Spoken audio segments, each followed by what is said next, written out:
An elementary school classroom in a slum.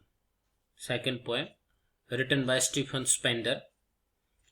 इस कविता के अंदर कवि ने एक गंदी बस्ती में स्थित एक स्कूल है, उस स्कूल की कक्षा जो क्लासरूम है उसका वर्णन किया है। वह एक सामाजिक अन्याय और एक क्लास जो इनइक्वलिटी है उसके बारे में उन्होंने यहाँ पर बताया है।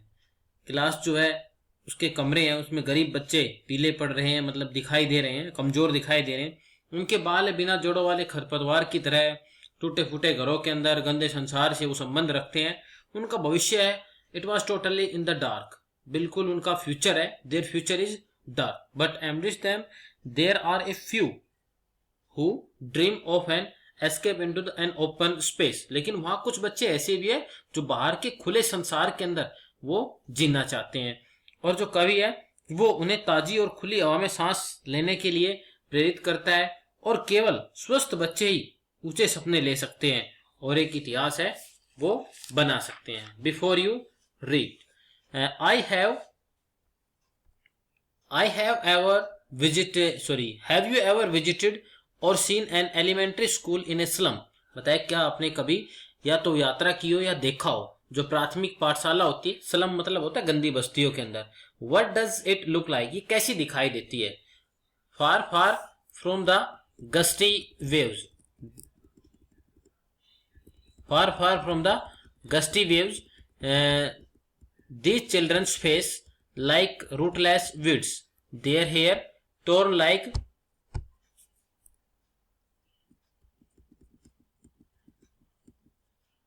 yes, far far from gusty waves these children's face like rootless weeds. rootless gusty मतलब मीन्स होता है gusty, here is the gusty waves मतलब तूफानी लहरें, और weeds मीन्स होता है खरपतवार। यू रूटलेस बिना जड़ वाले, weeds खरपतवार। In hair tone round their pallor का मतलब होता है पेलनेस, पीलापन।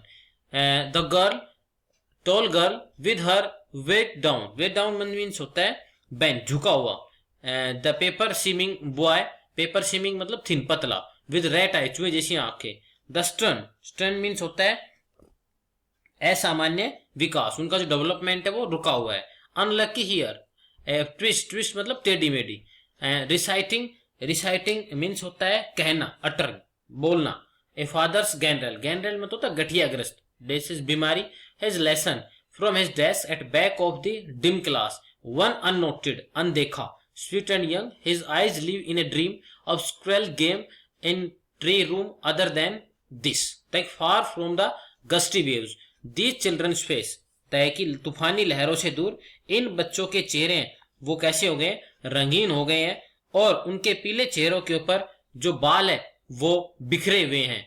लाइक रूटलेस वीड्स, बताया कि किस प्रकार, एक बिना जड़ वाले खरपतवार की तरह। A tall girl with wake down head, बताया कि एक लंबी लड़की है सिर झुकाकर बैठी हुई है। द पेपर सीमिंग बॉय, एक लड़का है जो कागज की तरह पतला है। एंड विद रेड आईज, जिसकी चूहे जैसी आंखें हैं। The stern unlucky heir of twist bone reciting a father's gnarled disease, बताया कि और कागज की तरह पतला दिखाई देने वाला जो लड़का है उसने अपने पिता की जो गठिया की बीमारी है उसका वह क्या है, अभागा उत्तराधिकारी। उसे अपने पिता को गठिया की बीमारी है, जो उसको गठिया का जो रोग है उसे अपने पिता के द्वारा मिला हुआ है, जिसके अंदर हड्डियां है वो मुड़ जाती है, टेढ़ी मेढ़ी हो जाती है। हिज लेसन, और वो अपना पाठ है वो पढ़ रहा है। फ्रॉम हिज डेस्क, अपने बेंच से। At back of the dim class, और उस अंधेरी रोशनी की क्लासों के अंदर जहां पर रोशनी बहुत कम है उस कक्षा में सबसे पीछे। वन अननोटेड, एक अनदेखा, जिसके ऊपर गौर नहीं किया जाए, जिसको नोट नहीं किया जाए, ऐसा लड़का बैठा हुआ है। स्वीट एंड यंग, जो बड़ा ही प्यारा और नौजवान है। His eyes live in dream, वो सपनों के अंदर खोया, उसकी आंखें हैं वो सपने देख रही है। किसके, ऑफ स्क्वेल गेम, गिलहरी के जो खेल है उसका, पेड़ का, या फिर और खेलों के संबंध में। अदर देन दिस, और इन सब चीजों से वह क्या कर रहा है, सपने ले रहा है। अदर देन दिस, और इन सब चीजों से वह हटकर देखना चाहते हैं, इन सब चीजों के बारे में वो चाहते हैं कि सब चीजें उसके आसपास हो।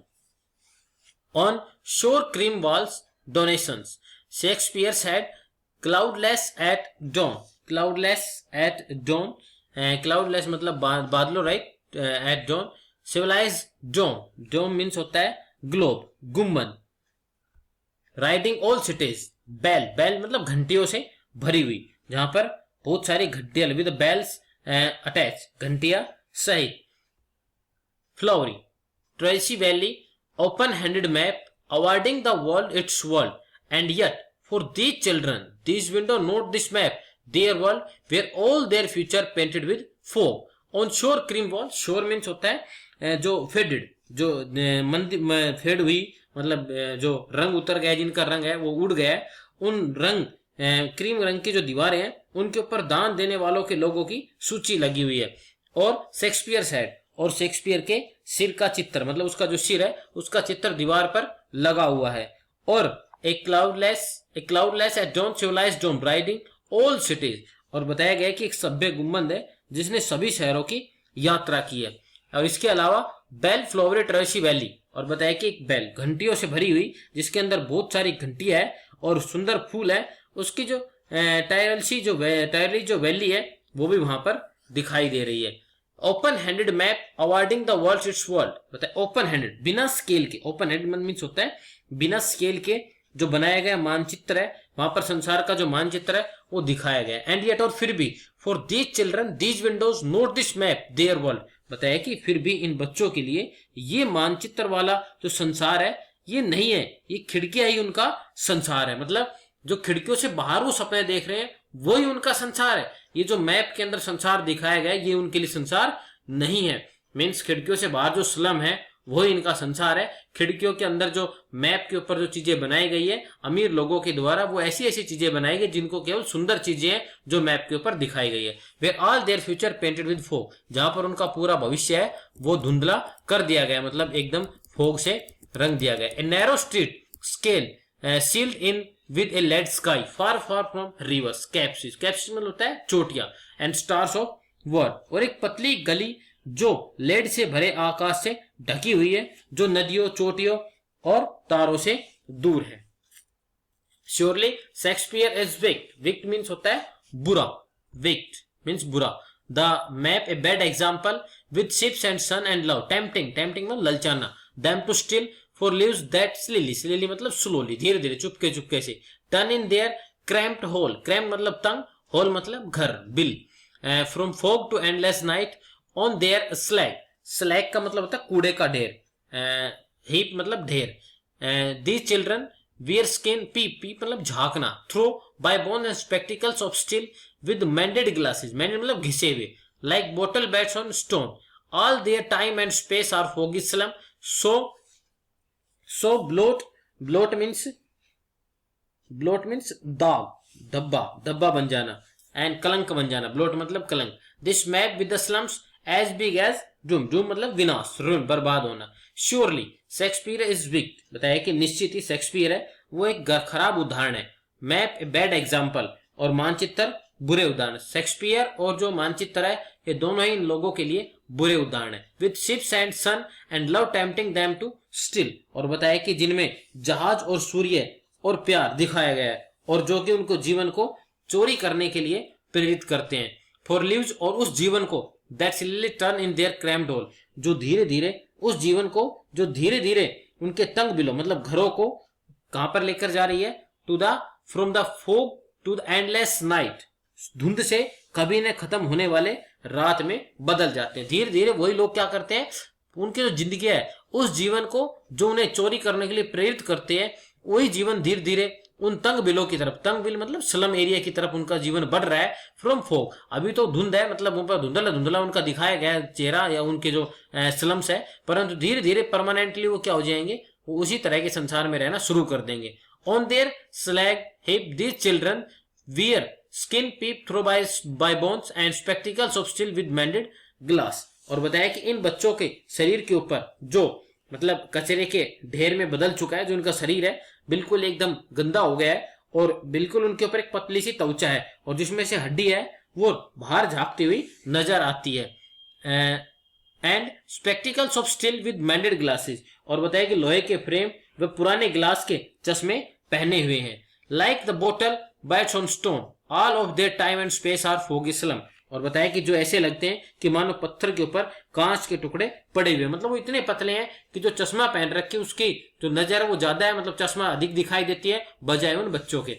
सो all of their time and space are foggy slum, उनका पूरा समय और जो स्थान है वो गंदी बस्ती यही है। So blot their maps with slums as big as doom, इसलिए उनके जो मानचित्र है उनमें भी गंदी बस्ती है एक विनाश के रूप में दर्शाई जानी चाहिए। Unless governor, inspector, visitor, these may become their window, and these windows that shut upon their lives like catacombs. Catacombs मतलब कब्र। break open till they break the town and show the children to green field and make their world run azure on gold sand and let their tongues run naked into books. The white and green leaves open history there whose language is the sun. Unless, यहाँ तक कि जो governor है, अध्यापक है, inspector और school में आने वालों ने भी, जो स्कूल के अंदर आने वाले हैं उन्होंने भी यहाँ यदि यह मानचित्र है बच्चों के लिए खिड़की है नहीं बनता है, मतलब बताया गया है कि गवर्नर, अध्यापक, इंस्पेक्टर और स्कूल में आने वालों उन लोगों को कहा है कवि ने कि आप सभी सुन रहे हो, यदि यह मानचित्र है बच्चों के लिए एक खिड़की नहीं बनता, और ये खिड़कियां, जिन खिड़कियों की हम बात कर रहे हैं, जो खिड़कियां उनके जीवन के ऊपर किस प्रकार हो गई है, that shut upon their lives like catacombs, जो खिड़कियां उनके जीवन के ऊपर एक कब्र की तरह बंद हो गई, मतलब ये खिड़कियां इस प्रकार बंद हो गई इस जीवन से वो कभी बाहर नहीं निकल कर आ सकते। Break open till they break the town, बताया कि आपको क्या करना चाहिए, इन्हें तोड़ दो, उन खिड़कियों को तोड़ दो इससे पहले कि पूरे शहर को तोड़ दे, मतलब इन गरीबियों को खत्म किया जाए इनके लोगों की, नहीं तो पूरा शहर है वो एक स्लम के अंदर बदल जाएगा। Break open till they break the town and show the children to green fields and make their wall, बताया कि और उन्हें हरे भरे खेत दिखाई दे, जिससे पहले कि शहर को ना तोड़ दे, मतलब पूरा शहर स्लम में ना बदल जाए, उससे पहले हमें इन लोगों गरीबी खत्म कर देनी चाहिए, इन लोगों के लिए कुछ करना चाहिए, इन्हें दिखाने चाहिए, हरे भरे खेत दिखाने चाहिए और उनका संसार जो सुनहरे रेत पर नीले आसमान की तरह बनाए, इनको दिखाओ ये सब चीजें। And run azure on the gold sands and let their tongues run naked into the books. The white and green leaves open history there whose language is the sun. और बताया कि हरे और सफेद पृष्ठों वाली जो किताब है जो कि उन्हीं की भाषा में लिखो, मतलब जिस प्रकार से वो चाहते हैं उसी प्रकार से लिखी जानी चाहिए। और बताया कि history their whose language is the sun, इतिहास उन्हीं का होता है जिनकी भाषा सूर्य की तरह चमकदार होती है, जानदार होती है, इतिहास वही लिखते हैं।